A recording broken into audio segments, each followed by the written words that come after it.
ഗൗരി എന്തുവാ ചിരിച്ചോണ്ടിരിക്കുന്നേ? അവിടെ റൂമെല്ലാം റെഡി അല്ലേ? ബെഡ്ഷീറ്റ് ഒക്കെ മാറ്റിയിട്ടുണ്ടല്ലോ, അടിച്ചൊക്കെ വാരിയിട്ടിട്ടില്ലേ? അതുപോലെ ബാത്റൂമും ക്ലീൻ ചെയ്തിട്ടില്ലേ? കുട്ടിയാണല്ലേ ഹൗസ് കീപ്പിംഗ്? അതെ അതെ അതെ, എനിക്ക് കണ്ടപ്പോഴേ തോന്നി നൈസ് ലുക്ക്. പേര് ഗൗരി. ട്രിവാൻഡ്രമാണ് സ്ഥലം. നിങ്ങളൊരു വലിയ സംഭവം തന്നെ കേട്ടോ.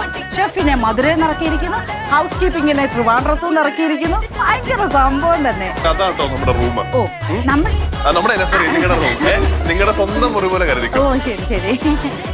ഗൗരി എന്ത് നോക്കിക്കൊണ്ടിരിക്കുക? ആ പെട്ടി കൊണ്ടേ വെക്ക്. ആരിങ്ങനെ എന്തെങ്കിലും പറഞ്ഞാൽ ഇങ്ങനെ വായി നോക്കിക്കൊണ്ടിങ്ങനെ നിൽക്കും. അയ്യോ എന്റെ വീട്ടിലുണ്ട് ഇതുപോലെ ഒരെണ്ണം. നമ്മൾ എന്തെങ്കിലും വർത്തനം പറഞ്ഞാൽ വായും പൊളിച്ചങ്ങിരിക്കും. നടക്കൂട്ടി. ഇതല്ലേ റൂം? അതെ. ആ